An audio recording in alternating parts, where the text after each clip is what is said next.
150 people joining us tonight, and we are delighted you're here. It's nice to be back on these webinars, and particular delight tonight to be joined by actually probably our most regular guest, Robert Harris, who's going to be talking about his new novel, Act of Oblivion.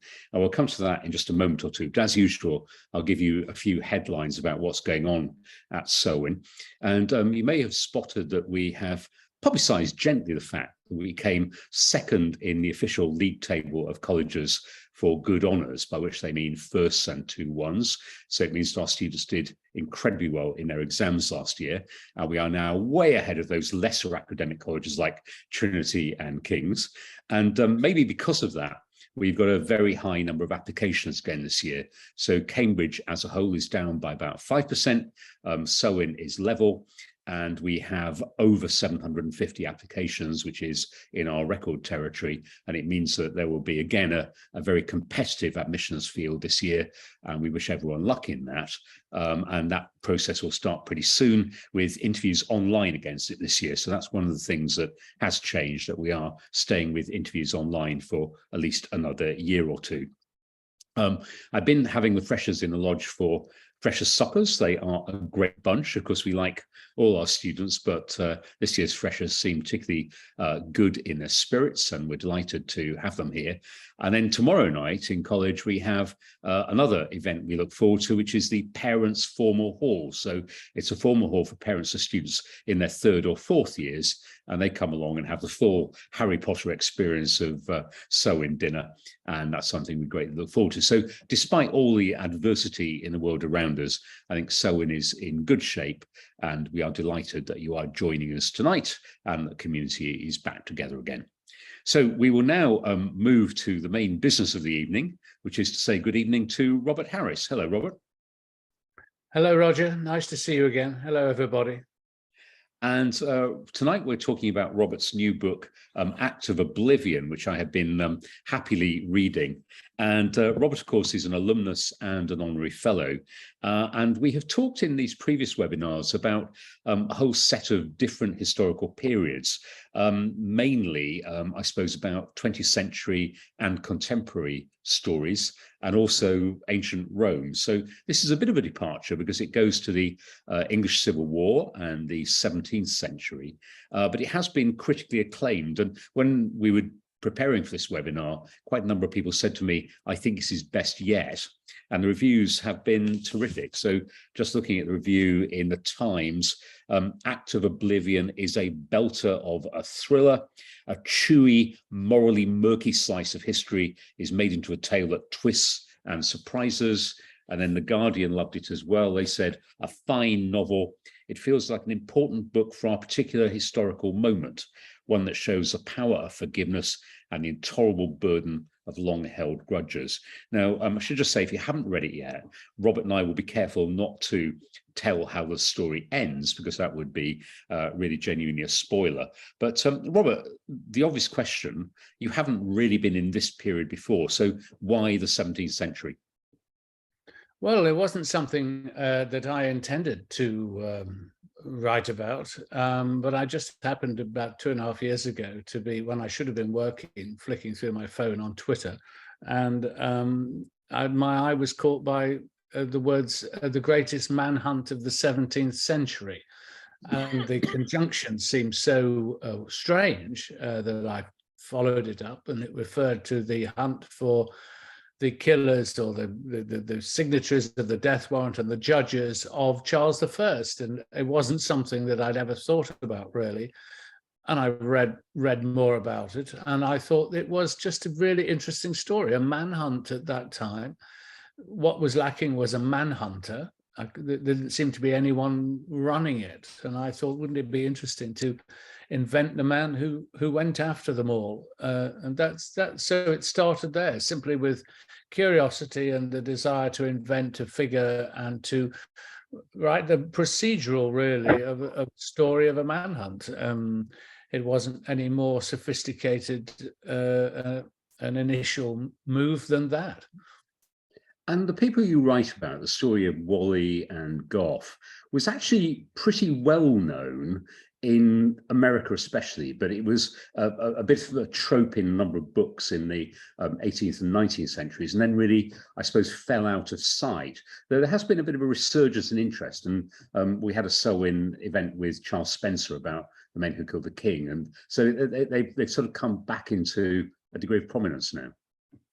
Yes, the Charles Spencer book is very good, and it was one of the books that that I read right at the beginning, having decided to create the character of the regicide hunter, who's really the only main fictional character in the book. It was then immediately obvious to me that the most interesting of the men that they pursued were Colonel Whalley and Colonel Goffe, father-in-law and son-in-law, who got out of England quickly just before Charles II came to the throne and fled to New England. Colonel Whalley had connections with the area. His sister had been married to a minister out there, although they returned. So he knew the area, and he took his son-in-law with him.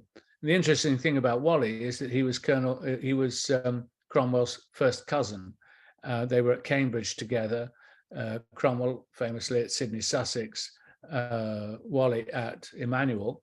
They were there at the same time. They must have been more or less the same age, and their lives went on in parallel, really. And when Cromwell raised his regiment to fight the Civil War, there were 5 troops of cavalry, one of which he gave the command to his cousin, Whalley.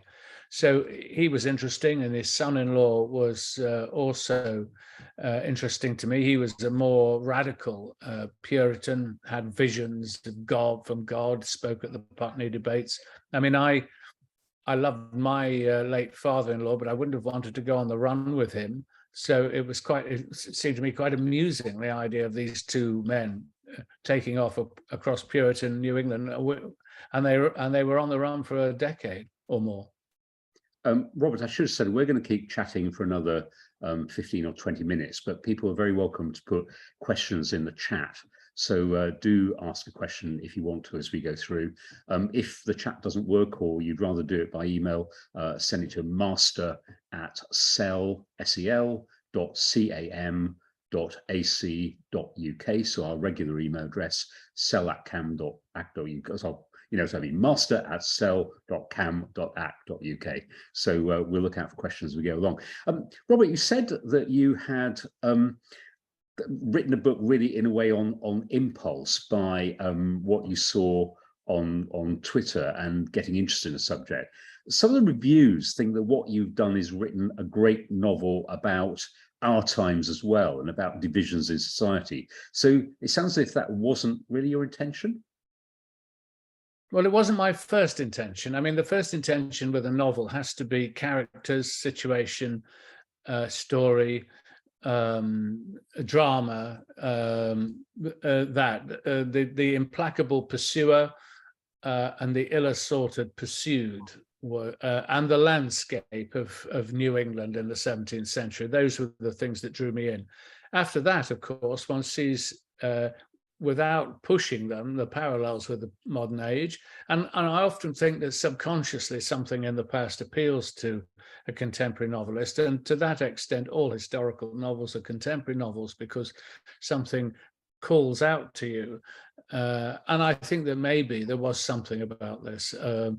I mean, I've always been interested in the English Civil War at a sort of generalist level, reading C.V. Wedgwood or whatever, not in any specialist way. But the character of Cromwell has always fascinated me. And this is the most extraordinary period in English history. And it's curious that it hasn't penetrated popular culture more, certainly not to nothing like the extent of the Tudors. And yet this is England as a republic for 11 years in the 17th century. It's an incredible thing, because they didn't just cut off the king's head, they abolished the monarchy and the lords and the bishops. And it changed the course of the world, because the other thing I realized as I wrote the book was the extent to which the Cromwellian Puritan Revolution failed in England. But it's like Whalley and Goffe sailed across the Atlantic to New England, where they were protected by the Puritan communities, this is where it kind of continued to live and flourish. And you can really see, even in modern America, the DNA of modern America is forged in this time. So the book is more, it did turn out to be more modern than I realized when I started writing it. And it gives some context, doesn't it? Because we think these times are, as you say, divided. But England in the 17th century, as per Claire Jackson's book, was seen by most of Europe as a failed state. They'd killed the king, they'd created a republic. It was chaotic beyond belief at times. So actually, a debate about whether you do or don't have a referendum may seem a little bit smaller by comparison against the scale of what was happening in 17th century England. Yes, I think that's right. I mean, this is a stupendous world historical event. I mean, 150 years before the French cut off the head of their king, 250 years before the Russians got rid of their monarch, England, of all places, did this. And it sent shockwaves around the world. And there are other people, I'm not a professional historian, others, I'm sure, indeed in Selwyn itself, know far more about this than I do. But you can see in this event and in the eventual settlement, both the Act of Oblivion in 1660 and then obviously 1688, you can see the origins of the modern British state and the separation of Parliament and the King, but the power of Parliament and the kind of this coincides with the kind of scientific economic revolution, as well as the expansionism which Cromwell pursued, the Western design into Jamaica and so on, and pushing across America. This is really the beginnings of Britain emerging as a global power and not this kind of joke, weird island state off the coast of the continent. It's the start of things. So it is, I mean, it is a really fascinating period, and I'm so glad that I've invested a couple of years in it, because it's been tremendously rewarding. Probably like most people, Robert, I was reading the book trying to work out where your own sympathies were, Roundhead or Cavalier. I thought Cavalier, is that right? Well, I think I keep being asked this. I can't remember who it was said, you can divide England up between those who would have, at Marston Moor, would they have fought with the Roundheads or the Cavaliers? And if you asked me that question, I think at Marston Moor I would have fought with the Parliamentary Army. But I'm not, in fact, a lot of use I probably would have been as well. But if I had, that's where I would have been, that's where my sympathies are. But I'm no Puritan, and I would prefer the Cavaliers actually to the Puritans. I dislike their sense of moral certainty and the way and the imposition of their views, highly superstitious and strange views in many ways, on everybody else. The suppression of Christmas, closing of theatres, smashing of art and stained glass in churches and so on. It all smacks a bit of the Protestant Taliban, and it's not for me. So I think I would have been one of those moderate parliamentarians excluded in 1648 and maybe carted off to jail so that the army could push through Parliament the legislation that led to the execution of the king. That's what I mean. So I feel myself to be a Cavalier, but then I think most people in the 21st century would feel like that, actually. You mentioned, I mean, Selwyn has quite a corpus of knowledge on Cromwell, especially through John Morrell and David Smith. And one of the things when David Smith was talking about Cromwell in one of these webinars, he said that sense of providence, that God was on Cromwell's side, and Cromwell really believed that. And that's one of the themes you pick up in the book, that sense of certainty that God was going the right way. And then in the book, you also play with the idea that, of course, after the Restoration, that all changes and life is very different from the people who thought they had God on their side. Yes. I mean, first of all, I mean, I have always been fascinated by Cromwell, who was clearly a great man. I mean, in capital G, capital M, and a brilliant military commander and a huge personality. The this belief in providence is common to dictators. Hitler, not that I'm comparing him with Cromwell, but charismatic leaders often believe that providence is with them. Their lives are spared on the battlefield because providence has something in store for them. They sweep to power, obstacles fall before them. They score military victory after military victory. It can only be divine sanction that's driving them forward. So this isn't uncommon. It's a form of egomania, which I think, looking at Cromwell dispassionately, he certainly had. And he is a fascinating character because you cannot work out where genuine religious fervor, belief ends and personal ambition starts. But I don't think you end up being called Your Highness, having a throne that you sit on whenever you're in public, being attended by 36 lifeguards wherever you go, and indeed being receptive to the idea of becoming king, if you don't have quite a lot of personal ambition. So I don't think it's all purely God. He's not like Gandhi, living a life of quiet contemplation. He becomes military dictator, but he is fascinating. And because of his connection with Whalley, his colonel, I'm able to actually have him as a character in the book, because Whalley writes his memoirs, which is a memoir of his life with Cromwell, really. Now, there are loads of questions coming, so we'll come to those pretty soon. But I want to ask you about, we talked about the really good reception this book has had. Did you expect that? And when you write a novel, do you have a pretty clear idea of its likely critical reception, or is it a surprise? Well, you sort of know. I tell you, it's a bit like exams. You know, we all know the feeling that the exam you think you've done really well in is often the one you've cocked up, and the one that you feel, oh, that didn't go too well, turns out to be the one that you did the best in. And that's, of course, because the ones you do best in, you're aware of the level of your own ignorance, and the ones you think you've done well in, you're not conscious of the fact that you really don't know enough. So it's very hard ever to tell, is the truth. I found it a very difficult book to write. As I wrote it and showed it to publishers, translators, I got good feedback on it, but I was never really certain about it. And it wasn't until, you know, a novel is an act of communication, really. It's like telling a joke, let's say. Until the audience start laughing, you don't really know whether you've been successful or not. And so until the reviews and the general, you know, word starts to surround a book, you can never really know.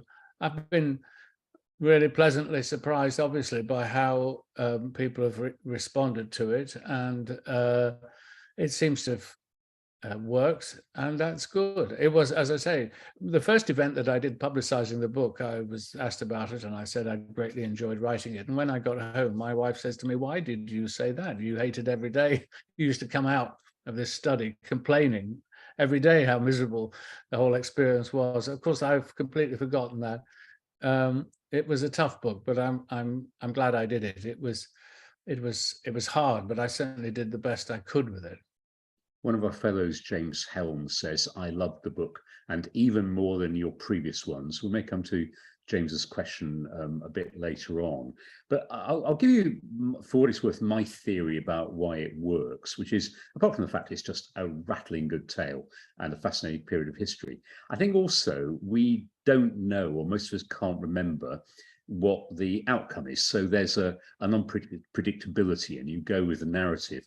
Whereas, which I that was also why I loved your Dreyfus book, because frankly I'd forgotten what had happened in the end. Whereas maybe with something like V2, you know that Britain is not going to be smashed by the V2 rockets, and therefore there's a bit more of a predictable outcome. So I think this combines a great period, but also genuine peril about what's going to happen. Yeah, the thing that was fortuitous was to conceive it as a chase story with all the inherent drama of that. So, when you're with them on the run, living in cellars and attics and out in the open, in this very hostile environment of 17th century New England, you're on their side, and then you go back to the man hunting them, and in a way you're quite on his side as he tries to track down all these people. So that gave me a narrative arc that impels the story. And then around that, it's then possible to go back into the Civil War and to give fair shakes to both sides. And one of the extraordinary things about Colonel Whalley was not only was he Cromwell's cousin, and so observed him very close up and was at his deathbed, in fact, he was also for 8 months the jailer of the king, the custodian of the king. And he got to know Charles I pretty well. And in a way, they got on reasonably well. And so I was able to sort of tell the story and put it in this frame of a chase. I would not have liked to have written a kind of long narrative history following characters through the English Civil War, because it's so complicated, so much religion in it. It goes on and on and on. Every time you think it's going to end, it starts up again. It goes from 1642 to 1649, and then after the execution of the king, it still continues with the expedition to Ireland and then the expedition to Scotland. So it's a decade or more of fighting. In this way, I could reduce it to these three characters, and that gave me a way into the story, I think. We're getting a lot of questions in, so thank you for putting the questions in the chat. Mark Einen actually says, I think it would make a great movie. Have you had any offers yet? And I was going to ask you, because when you talk about the chase sequence, some of it feels like it's almost going to be a screenplay, and it's got some of the amazing action sequences you'd want in a movie. So do you think about that? And have you got any offers yet? Well, I don't consciously think about that ever, actually, because it would be fatal to do so.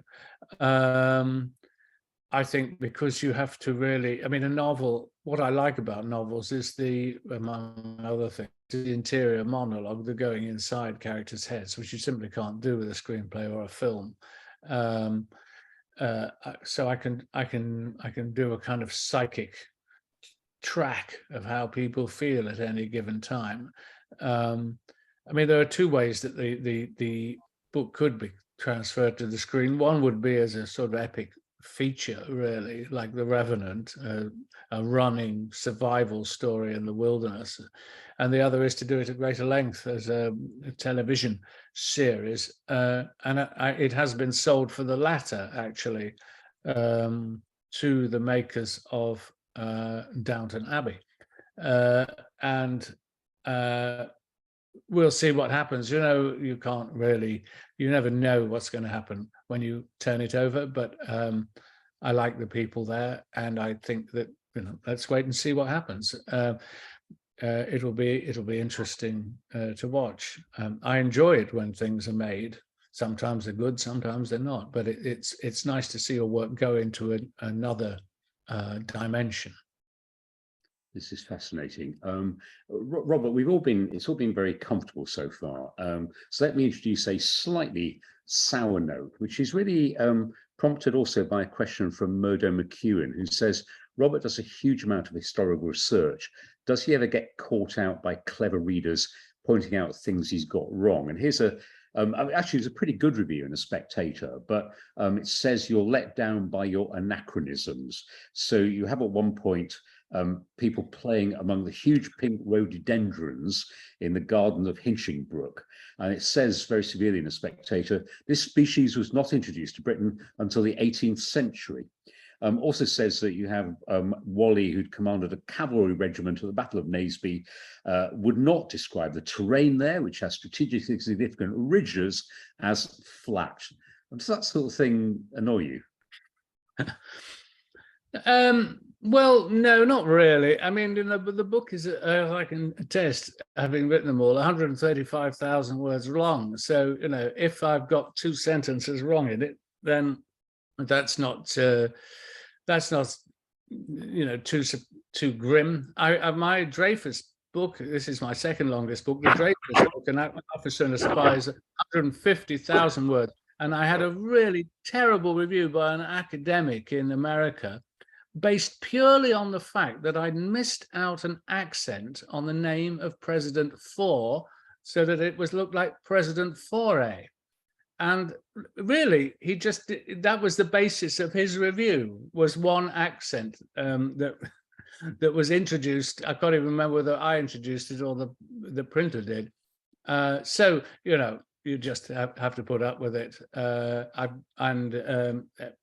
enough. By and large, I don't like those reviews, though, that are just purely pedantic. And I'm sure bits of the Battle of Naseby or the Battle of Master Moor, whichever it was, were fought over areas of terrain which were flat. I mean, the whole battlefield can't have been one gigantic slope, surely. No, I'm bemused by the fact that rhododendrons didn't exist in the 17th century. So leave these puzzles hanging. And if people I'll just miss out. I'll make sure in the paperback the word rhododendron is removed, and there'll just be masses of pink blossom. Then maybe that will satisfy them. Yeah.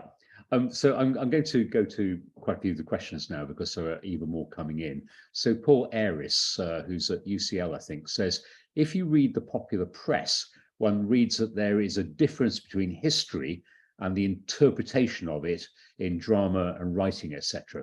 With that in mind, how do you evaluate your work in the 17th century, history or drama? Drama, I think. I mean, I'm not a scholar. I'm not subject to the academic discipline of scholarship.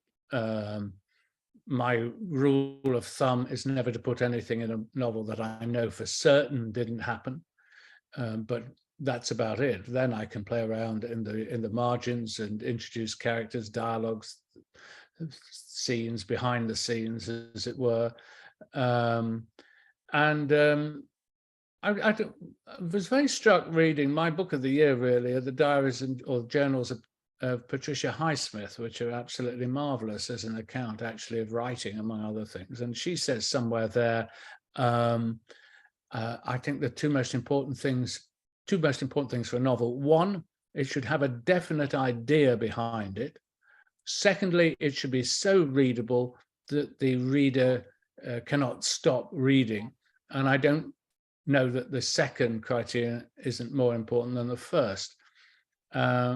And so when I come to something in history, I like writing about history because you can have a definite idea that you want to put behind the book, that it's not just another thriller, that it's got some idea. I mean, Munich, really, about whether Chamberlain was perhaps not the terrible, vacillating, weak, cowardly dud that Churchill and everybody else tried to make out, but actually was considerably more than that.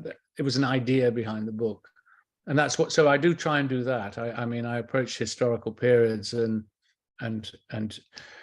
try to have some sort of view about them, but I try not to distort the histories to just fit into a modern framework. I genuinely didn't write this book. Act of Oblivion isn't Brexit.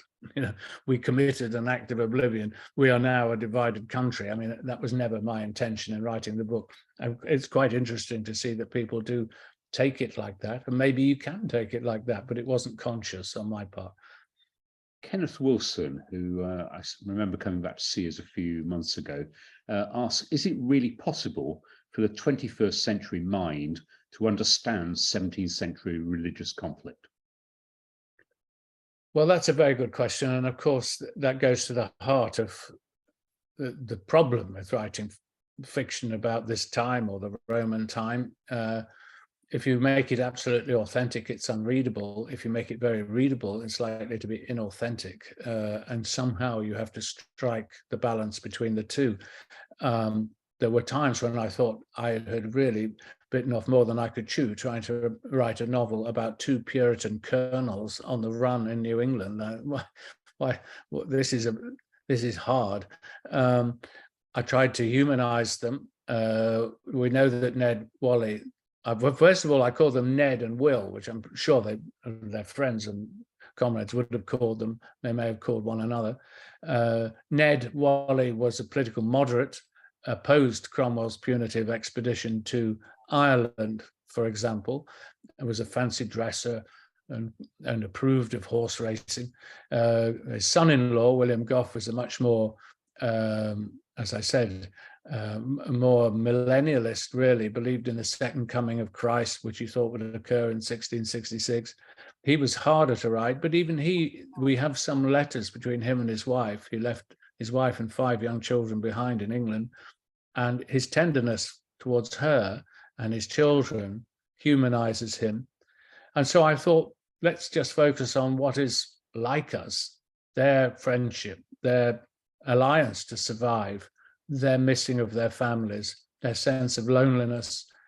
And but let's also face the fact that they would have read the Bible at least twice a day. They would have laced their speech with biblical references. Their letters are dominated by quotations from the scriptures. I try to convey all that. And, you know, it's not easy, but it's worth it. I would also just finally say that we live in an era of religious extremism to a degree. There are plenty of religious extremists around, especially perhaps in America at the moment. And of course, we've had religious-inspired terrorism. So it's not completely alien to me to write about it. In fact, I think that religious extremism, which is what these two men were in modern terms, is something that a novelist should tackle, and it's worth tackling. They were religious revolutionaries. They smashed up churches. They flung people out of their livings. There's a scene in the book, which is true, where they raided a Christmas mass on the Strand and arrested some of the congregation. This is what they did, and I try to convey that in the book. So a question that follows directly from that, from Malcolm Sharples. The point that those who escaped to America fed the culture of America is very interesting and may explain how the Trumpies have risen. Would the author be interested in exploring this new fact? Well, I think I can only deal with one set of lunatics at a time, and so I'll stick with the ones in the 17th century. But yeah, to be serious, obviously, as I say, the Cromwellian revolution failed in England, the Puritan Revolution, but flickered on in America. It was very noticeable that when these two colonels, who were colonels in the most formidable fighting force in the world, highly trained professional soldiers, when they arrived in New Haven, they drilled the militia there, which was a couple of hundred strong. And Colonel Whalley said, if we had but 200 of these men, we need have no fear of the king. And you immediately see there, 100 years in advance, the stirrings of the eventual repudiation of the king and the independence of America. And you see the sense of American exceptionalism, that this is God's kingdom, that it's been forged by godly men and women, that it is a shining city on the hill. It's a special place. That is very much imbued from the beginnings in the 17th century, and you see it playing out now. And the way that religion is woven into American politics, with, for instance, the debate about abortion, which mercifully we've been spared in this country, but which in America is so all important, as we saw just in this last week. All that really dates back to this period and these people. It's no accident that Colonel Whalley and Goffe were shielded in New England. So keep the questions coming. Everyone seems happy with chat, so that's probably the easiest way of doing it. And we've got about 20 minutes left, so make sure you get the questions in now, because otherwise we always have a bit of a rush at the end. We'll stay with the American theme, Robert. Robert Lacey, a distinguished alumnus, who is actually controversially at the moment, probably historical advisor to the Crown. And Robert says, congratulations on your wonderful book. Taking up your interesting point about the spirit of regicide crossing the Atlantic, why do you think that our American cousins remain today so fixated on the British monarchy, quite independently, he says, of Netflix and the Crown. Well,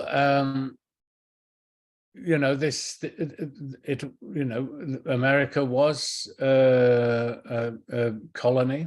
It did have for more than a century, the king was the head of state. Bismarck was asked what was the most significant historical fact that he could think of. Asked about 1880 or 1890, he said the fact that the United States speaks English, which is quite a profound remark. And I think the fact that it's an English royal family, that it speaks English, it's gone global, thanks partly to America's fascination, thanks also to the Crown.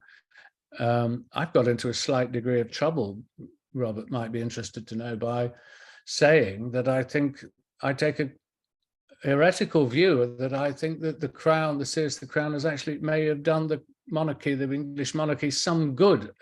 It is the world family. It outstrips even the Kennedys as the most interesting dynastic family in the world. If it's true that 4 billion people saw all or part of the Queen's funeral, that is an extraordinary fact. And it was weird that a week after my novel came out, the Queen died, and we had Charles III, having written a book about Charles I and Charles II. Here comes Charles III, and that first weekend, with the Privy Council shown for the first time, with the King his accession with the Privy Council, and then the following day, all the talk about the Scottish Church, the Church of Scotland. The years fell away. The language was 17th century. The impulses were 17th century. This is where we come from. And it's sort of fascinating. I also think, just on one final note, that one of the effects of Trump has been to make one feel quite glad one lives in a constitutional monarchy, that the idea of an elected king, which is essentially what they have in America, doesn't look so good now. If you can have one of the people who's elected refusing to accept the fact that he's lost. Just before we go back to the book, I need to ask you, it's been in the papers this week, you're in a documentary about King Charles III, and it says you're a friend of King Charles III. Would you categorize yourself as a friend of the king? Well, I wouldn't go and borrow a cup of sugar off him or invite him out for a drink. So to that extent, no. But I've known him for 20 odd years, and I got involved in the Prince of Wales School for teachers of English and history, and that's really how I got to know him. But I wouldn't categorize myself as a friend. He did take me to see Coriolanus because he knew of my interest in Rome at the Stratford, to see the RSC doing it, and that was interesting. And of course, he's very keen on Shakespeare. And what I said in the documentary, which was never actually broadcast by the BBC, merely put on iPlayer, was that the Shakespeare's history plays are like his EastEnders, really. It's just sort of about ordinary kings and queens just like him. I mean, we all know that he has his drawbacks, but I think he's for the first time in God knows how long, we do have a monarch who's really interested in the arts and in literature, and is thoughtful. And it will be interesting to see how things go. As it stands, I think in this time of when new prime ministers come along like red buses, it's been quite reassuring to see this figure that we've all grown up with still there amid all this swirling chaos. Right. If any questioners want to come back to royal links, we can do that, but we will otherwise go back to the book, which is what people are also quite properly asking about. And Chris Petty, Robert, you said you invented one character, the man pursuing the regicides. So he is Naylor. And Chris says, Naylor the pursuer comes across as a man relentless in his thirst for revenge, yet he has himself suffered greatly. To what extent, if at all, do you intend him to be understood with some degree of sympathy? Oh, I have a lot of sympathy for Naylor. Of course, he is implacable, and in the end, he's kind of destroyed by his desire for vengeance. He just can't let it drop. But he has a personal motivation for pursuing Whalley and Goffe in particular. And when he goes to New England and encounters these grim-faced Puritans with their Mosaic law, in New Haven, the Sabbath began at sundown on Saturday night and didn't end until sunup on Monday morning. And during that time, you couldn't travel anywhere except to church. You couldn't even cook a meal. You had to have prepared something cold on the Saturday afternoon.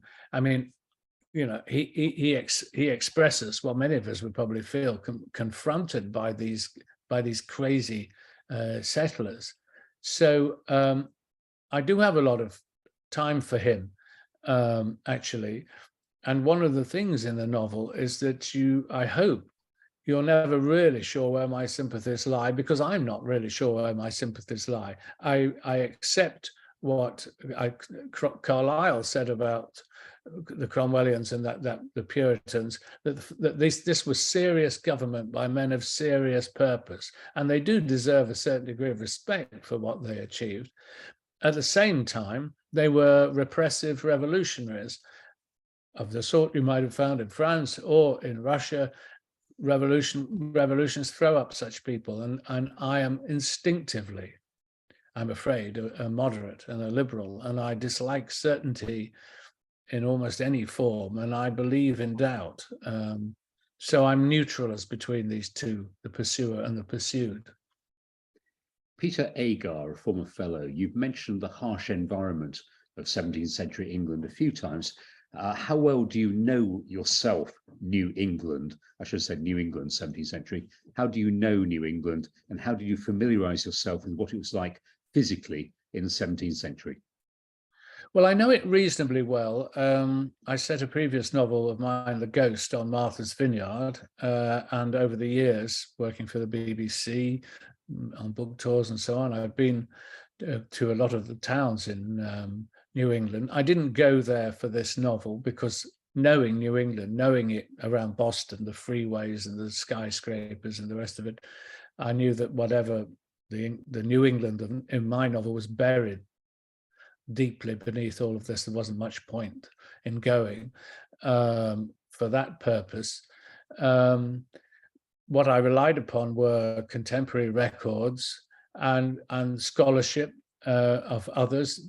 For instance, there was a book published in 1940, only in America. I had to order an old copy through 8 Books, called The Old Connecticut Path, which is rather difficult book to read, but actually it gives an account of what it was like to travel along the old Connecticut Path from Boston to the Connecticut River, which was a distance of 100 miles or so, and how you had to follow Indian trails. And this was the great pioneer route. And that was full of accounts of what it was like, how you survived. That was incredibly valuable to me. Those sorts of books and accounts of dealing with the Native Americans and the landscape. And there's a lot of books just come out recently. The Ruin of All Witches, which has been very well received, is a very interesting portrait of, I think it's Springfield, Massachusetts, around this period, a little bit later, I think. So I steeped myself in books and maps and prints, and then just let my imagination go on it. And Keith Wiseman says, I am intrigued by the way you treat the relationship of the people in the book with the Native Americans. Yes, I thought that this would be tricky, actually, because they called them Indians. So, I mean, it would, you can't have a couple of Puritan colonels or the Puritan settlers going around talking about Native Americans. It's just, that really isn't a serious and anachronism, forget rhododendrons. So what I did was that they refer to the Indians, but when I'm writing in my voice, as it were, they are Native Americans. And the truth is that without having to force it, there were quite a lot of ironic moments in the book. There are gruesome descriptions of hanging, drawing, and quartering in the novel. So for the English settlers to refer to the Native Americans as savages or uncivilized is pretty rich. And of course, these millennialists who believe in the absolute truth of the Bible, it's pretty rich of them to also criticize the Native Americans for superstition. So I was able to, and actually they come to a respect, especially Colonel Whalley, for the grace and strength and skill of the Native Americans in surviving in that environment. And they only survive themselves because they pick up tricks from the Native Americans they've observed. So without kind of larding it and trying to be, immensely politically correct, I think that I hope that I give fair crack of the whip to the Native Americans, but without imposing this awful 21st century kind of view on the history. Another question about history from Oliver Brayfield, who says he hugely enjoyed The Second Sleep, as well as having a historical setting like your other work. It also seems to be a real love letter to history. How much was that a conscious choice, or is it, he says, my willful projection as a history postgraduate? No, I love history completely. And the Second Sleep just grew out of the fact that I'd used the scholarship of archaeologists and scholars of the ancient world to write about Pompeii and about Cicero, collecting inscriptions, working out family relationships, uncovering buildings, fragments of pottery, trying to piece together daily life. I thought it would be just fun to imagine that being done to our civilization now by some people 1,000 years in the future. What would they make of us? What would survive of us? It was a kind of love letter to history in that sense. And the character I most like in that novel is the antiquarian, who is just relentlessly trying to, some things he gets right, some things he gets wrong, of what we were like. And I love that process of inquiry. And I'm,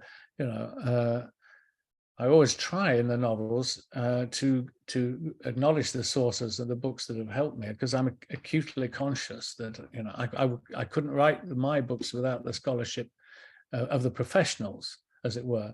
And all I can do is try and popularize it and use these other tools which aren't available really to historians, of empathy, interior monologue, creation of characters, so that you can switch on in the reader banks of response to a text, which pretty well you're forbidden to do if you're a proper scholar. Now, this is a question we get almost every time we talk to you, because you have plenty of fans. So, a question from Fionnuala Tennyson: can Robert tell us what he's working on next, or ideas he's exploring? Well, I've just really sort of started to settle on what I might do next, but I hope you'll forgive me if I don't say what it is. This is not being precious. It's simply that when you first conceive of an idea, it's like a very tender shoot or a very weak flickering flame. And all it would take is, Roger, for your eyebrows to rise skeptically as I say what it is I might be writing, for me to go, oh God, maybe it wouldn't work after all. So you have to really shield it for a little bit until you're confident that you can expose it to public scrutiny. So I do have an idea. I have a couple of ideas, but there's one in particular, historical again, 20th century, but that I think I might try and do.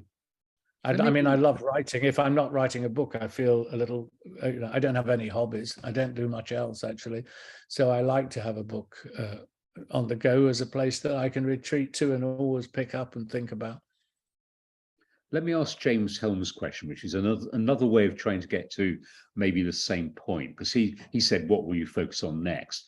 But his second part of the question was, what aspect of modern political life in this country or any other do you think you might be focusing on years from now? Well, that is very tricky. And to be honest, I can't really say, because if I could say what it is that in 30, 40, 50 years' time, people will be interested about our age, then I would write it like a shot. But I don't know. We're living in the midst of it, and we can't tell what will be significant and what won't be. I'm sure we're probably missing it, whatever it is, but there's something going on that will make more sense later. And it's a great mistake, in my view, for a novelist to try and capture the zeitgeist, perhaps more now than almost any other time, because it changes so much. You know, a lot of people said, oh, you must write a novel about Boris Johnson. Well, I mean, that would have been a great mistake, wouldn't it? Or Donald Trump.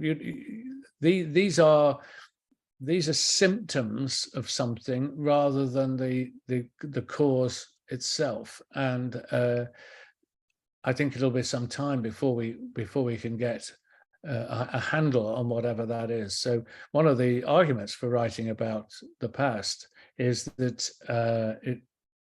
we know what it's like. We can it doesn't date, actually, and it may speak to our time and remind us that actually things just come round and round and round, and there's similar sorts of types rise to the top in politics. The same sort of problems come around each time, and it's a way of both nailing something hopefully fairly definitively, and yet at the same time commenting on the present. So, more and more I'm drawn to writing about historical subjects. I've written contemporary novels as well, but I think that the historical novels don't date as much, and I get great pleasure in going into the past. You said you don't have many hobbies, which I'm not. I raise an eyebrow at least at that, because you're active in all sorts of fields. But why do you want to keep on writing if, as you say, this book was difficult, and you now have a global reputation? You sold millions of copies of books. You revealed tonight that you might be the new Downton Abbey franchise. Why do you keep wanting to do it?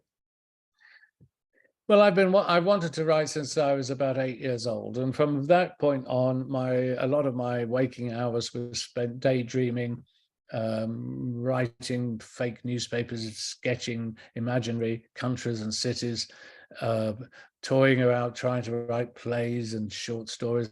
It's been all my life. So nearly 60 years I've been doing it. I can't imagine not doing it.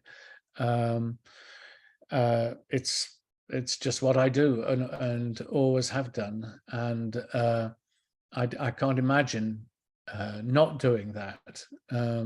It's my kind of raison d'etre, I suppose, to reorganize reality. I think I may have said on a previous webinar, but there's a quote of Martin Amis's, which I've always relished. He was asked, people say to me, why do you write novels? And I say to them, how do you cope with unmediated reality? And I think that probably sums it up. Well, Robert, I think that's probably a good point to end, because you have brought enormous pleasure to people, the hundreds of people on this call tonight. And this new novel really is highly recommended. So I would urge people, if they haven't read it already, to read it, because it's great. And Robert, we thank you as ever for joining us. And I would just say our next webinar will be with Jane Clark on the subject of leading in science. So you may have heard Jane, she was in The Life Scientific on Radio 4. She's now president of Wolfson College, Cambridge, and a great leader in science, but with a very unexpected life story, which we'll be exploring in a hybrid event, which will be in the Quarry White House Auditorium at Selwyn on the 24th of November at 6 o'clock, and you will also be able to watch that online. And as usual, I do our usual plea to keep in touch with us on Facebook and social media and Instagram and Twitter, if it still exists by the time Elon Musk has finished with it. And we are now getting, as ever, lots of very kind comments in from people who've enjoyed tonight. So, Robert, thank you again, and do come and see us again soon as well. A pleasure, Roger. Thanks so much. It's been fascinating talking, and thanks to everyone who's watched. And yeah, I'll come back to the college soon. I'd love to do that. Good. Well, people are saying bravo, says Mark Einan. Really wonderful, says Oliver Brayfield. Brian Hornsby, many thanks, Robert. Absolutely fascinating. And there are many more like that. So thank you, everybody, for being with us. And thank you, Robert. And we'll see you again soon. Thanks a lot. Bye-bye. Bye.